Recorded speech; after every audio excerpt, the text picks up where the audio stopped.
Welcome back to the Rhyme Report. I am your host, Adam Dash, and this is what happened this week in hip hop. This was an amazing week to finally fix my sleep schedule, as OVO and PG Lang both were relatively quiet throughout the week as the dust continues to settle from one of the greatest battles in hip hop history that marked one of the worst smear campaigns I've ever seen since my hungover friend in New York City got a blueberry bagel with scallion cream cheese. That shit was fucking gross.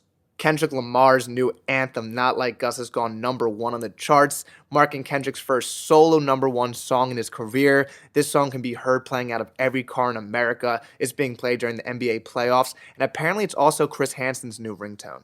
And it appears that Drake has waved the white flag after posting an Instagram story that said, "Good times, summer vibes up next," which is really giving senior year high school yearbook vibes. And I'm just waiting for the post where Drake confesses that he always thought Kendrick was secretly cute, but they never got enough time to hang out, and then he finishes it up with hags.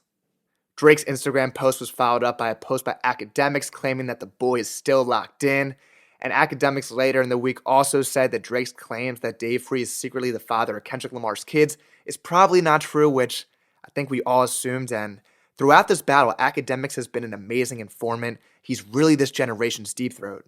I mean, unless Maul has something to say about it. An eerie video surfaced from a Twitter user this week claiming that all the objects found in the Meet the Grams album cover are real and were taken from Drake's hotel room, and I gotta feel bad for Aubrey. I mean, this dude is going toe-to-toe rapping with the boogeyman, and now he's dealing with the real-life Riddler? And while all this is going on, J. Cole is just chilling at the beach, finishing up his classic album, The Fall Off, that's dropping soon. But Cole, if that shoreline starts to recede, and Big Sean announces that he's dropping a new song, I need you to run. Put the Crocs in sport mode and run.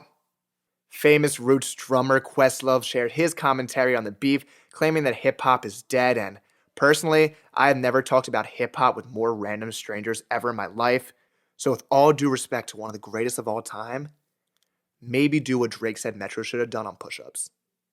Childish Gambino just dropped the remastered version of his 2020 album 31520, now titled Out of Vista, with the crazy marketing idea of, what if we give the songs titles? And in huge news for bad bitches who got a henna sleeve, a septum piercing, and love microdosing, as Childish Gambino just announced his new tour that will be featuring Amare and Willow. This week marked the 10-year anniversary of one of the best mixtapes ever, and personally one of my favorite albums ever, with the anniversary from Mac Miller's Faces.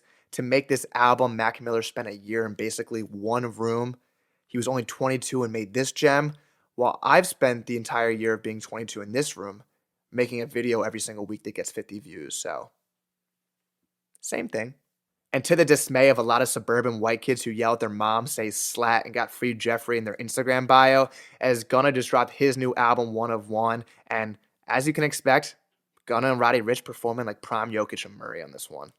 Ice Spice just dropped her new single, Give Me a Light, with a really cool New York City marketing campaign around it, and another defecation bar where she says, "He's my poopy like I wear a diaper," and can we just please stop with the poop bars? Just stop with them. Conway the Machine just dropped his new album, Slant Face Killa. Ghostface just dropped his new album, Set the Tone. And a rapper who you could have told me was 40 years old, but is low-key only 29, and Chief Keef just dropped his new album, Almighty So too. And that's what happened this week in hip-hop.